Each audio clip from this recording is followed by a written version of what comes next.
Hello student, Tapovan group of school તરફથી આપ સૌનું હાર્દિક સ્વાગત છે. પ્રીવિયસ વિડીયો લેક્ચરમાં આપણે રેખા અને વિકર્ણ વચ્ચેના ખૂણા પરનો પ્રશ્ન જોયો હતો. આ લેક્ચરમાં આપણે વાત કરીશું બે રેખાનું છેદબિંદુ, લંપાત બિંદુ કઈ રીતે મળે. ઓકે, હવે આપણે પ્રચલ સમીકરણનો ઉપયોગ કરીશું છેદબિંદુ અને એ મેળવવા. પહેલાં એક પ્રશ્ન જોઈએ કે બે રેખાનું છેદબિંદુ કઈ રીતે મળે. ઓકે, પછી આપણે વાત કરીશું લંપાત બિંદુ, પ્રતિબિંબ વિશે. ઓકે, ધારો કે તમને બે રેખા આપેલી છે. એક આ સ્વરૂપમાં આપેલી છે એલ રેખા, x+2 upon 3 y-2 upon -1 comma કરીને z+1 = 0. ઓકે, બીજી રેખા એમ આપેલી છે 4+2k 0 -1 +3k k belongs to R. Okay, હવે પહેલી વસ્તુ તમારે એ સાબિત કરવાની છે કે બે રેખા છેદે છે. તો એ તમને ખ્યાલ છે કઈ રીતે સાબિત કરવાનું. સૌ પ્રથમ L bar cross M bar not equals to 0 સાબિત કરવાનું. 0 બાર, જો આ 0 બાર આવે તો તમારી પાસે બે શક્યતા થાય, કાં તો સમતલ્ય અથવા તો વિસમતલ્ય. ત્યારબાદ તમારે મેળવવાનું B bar minus A bar dot L bar cross M બાર, અને આનો જવાબ 0 આવી જાય એટલે સમતલ્ય સાબિત થઈ જાય. અને જો રેખા સમતલ્ય હોય તો તે છેદે જ. એક જ સમતલની બે રેખા હંમેશા છેદતી જ હોય, સમાંતર ન હોય તો. પણ સમાંતરવાળો ઓપ્શન તો અહીંથી જ નીકળી જશે. ઓકે, તો છેદે છે તે તમે સાબિત કરી લેજો. હું રેખાને થોડી વ્યવસ્થિત સ્વરૂપમાં લખું પહેલાં તો, જેથી કરીને તમને બિંદુ અને દિશા મેળવવાની ખબર પડે. અલ્પવિરામ કરીને અલગ ક્યારે લખ્યું હોય, છેદમાં 0 હોય ત્યારે. તો એલ રેખા કંઈક આ રીતે હશે, x+2 upon 3. એલ રેખાને આ રીતે લખશું આપણે, x -2.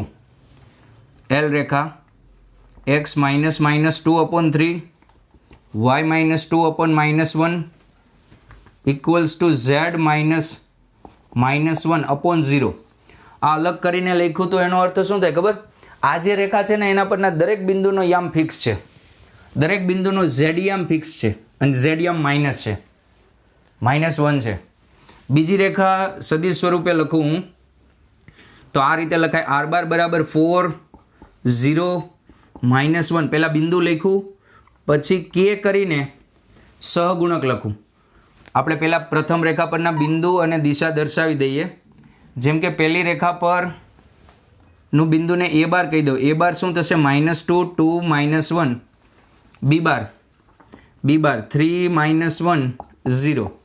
ઓકે, હવે બીજી રેખા લખીએ m. r બાર બરાબર 4 0 -1 plus k into 2 0 3 2 0 3 k belongs to R.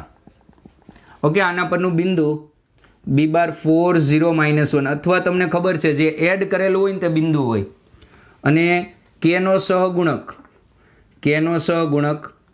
એ દિશા હોય. બીજી રેખાની દિશાને m બાર કહી દઈએ તો k નો સહગુણક થશે 2 0 3. ઓકે, હવે શું કરવાનું? બે રેખા પરનું છેદબિંદુ મેળવવું છે ને, છેદબિંદુ રેખા L અને રેખા M.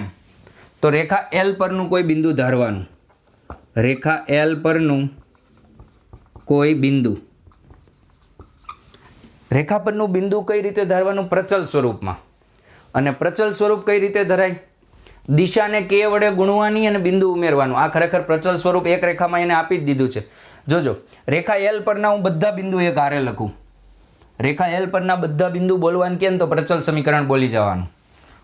આ રેખા L પરનું કોઈ બિંદુ એટલે એના પરના બધા બિંદુ એક સાથે બોલી ગયો. જુઓ કઈ રીતે. આને તમારે m વડે ગુણો, 3m, અને બિંદુ ઉમેરો -2. દિશાને ગુણો, બિંદુ ઉમેરો, -m + 2. અહીંયા 0 છે તો 0 × m -1. શું કર્યું? દિશાને ગુણ્યું અને બિંદુ ઉમેરી દીધું. હવે રેખા એમ પરનું કોઈ બિંદુ, એમ પરનું કોઈ બિંદુ, ઓકે, એમ પરનું કોઈ બિંદુ એટલે એમાં પણ સેમ મેથડ, દિશાને ગુણો, ચલ બદલી નાખવાનો, 2n + 4 0 × n + 0 3n -1. આ રેખા એલ પરના બધા બિંદુ આવી ગયા, રેખા એમ પરના બધા બિંદુ આવી ગયા. હવે આ છેદ બિંદુ છે એટલે એક બિંદુ એવું હશે કે જેના માટે આ બંને સમાન થઈ જશે. તો સરખાવી દો બંનેને. છેદ બિંદુ માટે સરખાવો, તો અહીંયા સરખાવો, આ બંનેને સરખાવો, તો -m + 2 = 0 અને 3n - 1 = -1. આ બેને સરખાવવાના. અહીંયા આને સરખાવી શકો, 2n + 4 = 3m - 2. ઓકે, છેદ બિંદુ માટે આ રીતે સરખાવી શકો. તો અહીંયા m = 2 આવશે, n = 0 આવશે. તો છેદ બિંદુ મૂકી દો કિંમત એટલે છેદ બિંદુ બંને સરખું જ આવશે. પાછું આનું સમાધાન કરવું જોઈએ. આ 6 થશે. ઓકે, m = 2 તો 6 - 4 ઓકે થઈ જશે. છેદ બિંદુ અથવા n = 0 આમાં મૂકો તો 4 0 -1. m = 2 મૂકશો તો પણ એ જ આવશે. ઓકે, અથવા બીજી રીત શું, કોઈ એક રેખા પરનું બિંદુ ધારી લેવાનું. ધારો કે મેં રેખા એમ પરનું બિંદુ ધાર્યું ને, તો હવે n ની કિંમત મેળવવા એને પહેલી રેખા મૂકી દેવાનું, અહીંયા મૂકી દેવાનું XYZ ની જગ્યાએ. કાં તો બંને રેખા પરના બિંદુ ધારીને સરખાવી દેવાનું, અથવા એક રેખા પરનું બિંદુ ધારી બીજી રેખા મૂકી દેવાનું. x ની જગ્યાએ 2n + 4, y ની જગ્યાએ આ, ખ્યાલ આવે? એટલે n મળી જાય, પાછો n અહીંયા મૂકી દેવાનો. ટૂંકમાં રેખા પરનું બિંદુ કઈ રીતે ધારવાનું, દિશાને ગુણવાની અને બિંદુ ઉમેરવાનું. ઓકે, અને એક બીજી વસ્તુ જો, રેખા L પર દરેક બિંદુનો એક યામ ફિક્સ હતો. રેખા L પર દરેક બિંદુનો z યામ -1 હતો. એવી જ રીતે રેખા M પર દરેક બિંદુનો y યામ ફિક્સ હતો. તો બે યામ તો ફિક્સ જ હતા, z યામ -1 અને y યામ 0. ખ્યાલ આવ્યો? દિશા 0 વડે ગુણાયેલી હોય એનો અર્થ એમ થાય કે એ યામ ફિક્સ છે. અહીંયા y માં 0 વડે દિશા ગુણાયેલી હતી ને આમાં z માં ગુણાયેલી હતી. કોપી કરો.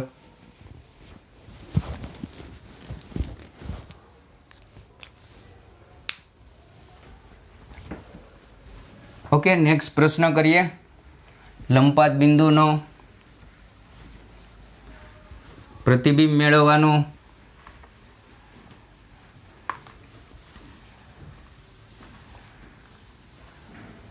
એક નેક્સ્ટ ક્વેશ્ચન નથી, એક આખો ટોપિક જ છે.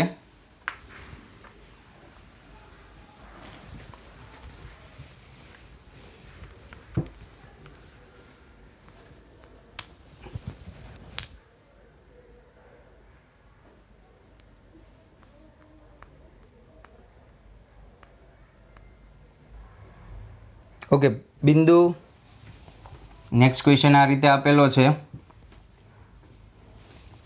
P103 થી A471 અને B59 -1 માંથી પસાર થતી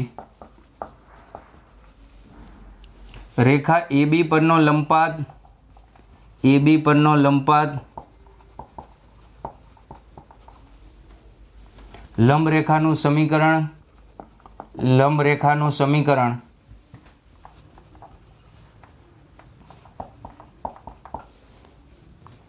અને લંબની લંબાઈ મેળવો. અથવા બીજી રીતે આમ પૂછી શકે, બિંદુ P નું રેખા AB સાપેક્ષ પ્રતિબિંબ મેળવો. P બિંદુ અને AB ના યામ ઉપર આપ્યા છે એટલે અહીંયા લખતા નથી. ઓકે, બિંદુ P નું રેખા AB સાપેક્ષ પ્રતિબિંબ મેળવો. ઓકે, તો રેખા એ બી આ રીતે છે. આ એ બિંદુ 471 471, બી બિંદુ 591 59 -1, અને અહીંયા પી બિંદુ 103. ઓકે, તો પીનું પ્રતિબિંબ એટલે રેખા અરીસાનું કામ કરશે પી ડેશ XYZ. હંમેશા યાદ રાખજો, પ્રતિબિંબ મેળવવા પહેલાં તમારે લંપાત બિંદુ મેળવવું પડશે. પ્રતિબિંબ મેળવતા પહેલાં લંપાત બિંદુ મેળવવું પડશે. તો આ લંપાત બિંદુ છે, આ લંપાત બિંદુ છે. પ્રતિબિંબનો દાખલો આવે ને ગમે ત્યારે તો લંપાત બિંદુની જરૂર પડે જ 100%. અને આમાં લંપાત મેળવવાનો પણ કીધો છે. ધારો કે પીમાંથી એબી પરનો લંપાત એમ છે. ધારો કે પીમાંથી રેખા એબી પરનો લંપાત, ધારો કે બિંદુ પીમાંથી રેખા એબી પરનો લંપાત એમ છે. ઓકે, અને લંપાત બિંદુ મેળવવા માટે ધારવું પડે. રીત સમજતા જજો. એમ ધારવું પડે. કયા સ્વરૂપમાં ધારવાનું? પ્રચલ સ્વરૂપમાં. એમ જે રેખા ઉપર હોય ને ત્યાંથી ધારી શકાય. એમ કઈ રેખા પર છે? એબી પર. તો એબીની દિશા શું થશે? અહીંયા એબીની દિશા એલ બાર શું થાય? a - b, b - a, કોઈ પણ ચાલશે. 1 2 9 - 7 5 - 4 1 9 - 7 2 -1 -1 -2. ઓકે, તો એમ કઈ રેખા પર છે? એબી પર. તો એમને ધારો. બોલો, એમ બિંદુના યામ શું આવે? પ્રચલ સ્વરૂપમાં ધારવાનું. દિશાને કોઈ પણ બિંદુ રેખા પરનું આ રીતે ધારવાનું. દિશાને ગુણી દેવાની અને બિંદુ ઉમેરી દેવાનું. પછી પહેલું ઉમેરો તોય ચાલશે ને આ ઉમેરો તોય ચાલશે. તો k + 4 2k + 7 -2k + 1. ખ્યાલ આવ્યો? પ્રતિબિંબ મેળવવા તમારે પહેલાં લંપાત મેળવવું પડે અને લંપાત બિંદુ મેળવવા માટે ધારવું પડે. ધારવા માટે જોવાનું કઈ રેખા પર છે. એબી પર હતું તો હવે ધારતા આવડે પ્રચલ સ્વરૂપમાં. દિશાને k વડે ગુણી બિંદુ ઉમેરી દીધું. k + 4 2k + 7 -2k + 1. હવે હજી આ બિંદુ પરફેક્ટ નથી. આ બધા બિંદુ લખી દીધા તમે. એમ એવું બિંદુ છે કે જ્યાં PM k મેળવવા માટે આકૃતિ જુઓ. k મેળવવા એક શરત જો એટલે એમ ફિક્સ થઈ જશે. PM અને AB લંબ છે. દેખાય? PM અને AB લંબ છે. PM અને AB લંબ હોય તો PM ની દિશા અને AB ની દિશાનો ડોટ પ્રોડક્ટ 0 થાય. આની મદદથી k મળી જશે. તો PM ની દિશા એટલે m - p. PM એટલે m - p. તો આ k + 3 2k + 7 અને -2k -2 ડોટ L ની દિશા 1 2 -2 0.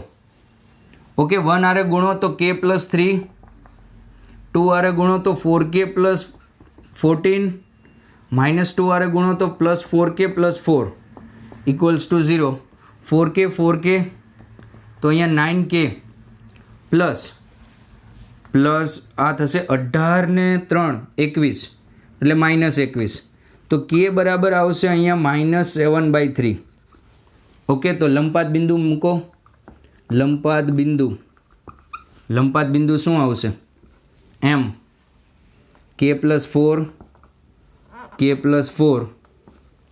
2k + 7 -2k + 1 -7/3 મૂકો. -7/3 + 4 -14/3 + 7 +14/3 + 1. તો m આવશે 5/3 4 તેરી 12 12 - 7 21. આ 7/3 અને 17/3. લંપાત બિંદુ આવી ગયું. હવે પ્રતિબિંબ મેળવવા માટે m એ આનું મધ્ય બિંદુ છે. હજી તમારે લંબ રેખાનું સમીકરણ મેળવવાનું છે. લંબ રેખાનું સમીકરણ મેળવવા માટે એની દિશા મેળવીએ. દિશા છે PM. PM એટલે m minus p. 5/3 minus 1 2/3. 5/3 minus 1 2/3 દેખાય છે. 7/3 માઇનસ 0 તો 7/3. 17/3 માઇનસ 3 એટલે 8/3. PM આવી ગયું. તો લંબ રેખાનું સમીકરણ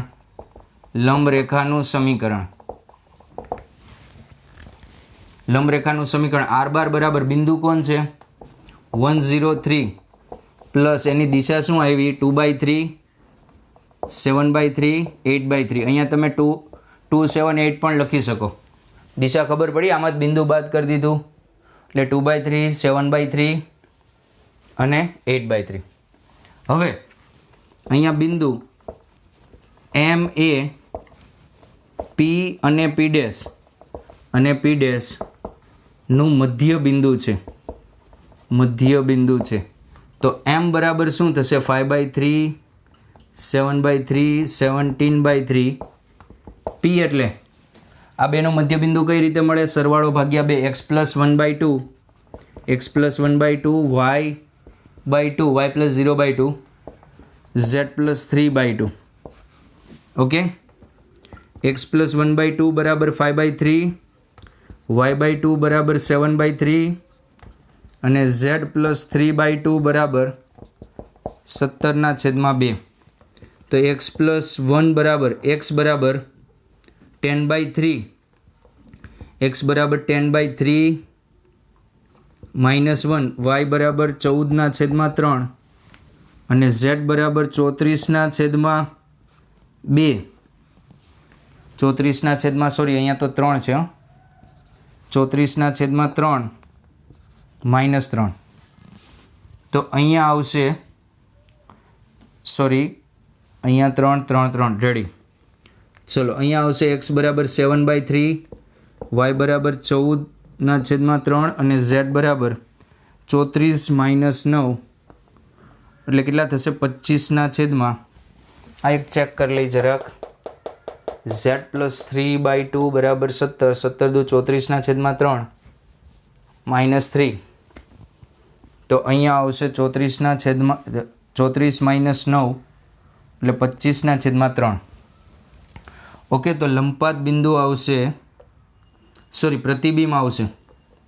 પ્રતિબિંબ P ડેશ બરાબર 7/3 14/3 અને 25/3. ઓકે. હવે P અને P ડેશ 25/3 પ્લસ 3 એટલે 34/6 17/3. ઓકે. હવે લંબ અંતર આ લંબ અંતર કઈ રીતે મળે તો આનો માનાંક મેળવી લેજો. એટલે લંબ અંતર આવી જશે. અથવા લંબ અંતરનું બીજું સૂત્ર શું હતું AP × L / mod L બાર. યાદ કરો આ લખાવેલું હતું લંબ અંતરનું સૂત્ર. ઓકે. ચલો કોપી કરી લો અને એક પ્રશ્ન લખી લો. કોપી કરો તો પ્રશ્ન આપું તમને.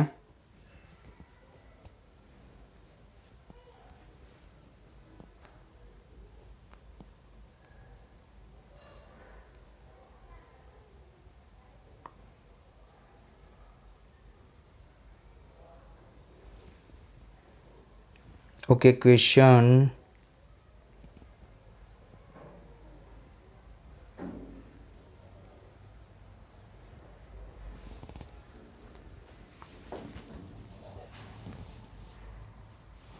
x - 6/3 y - 7/2 7 -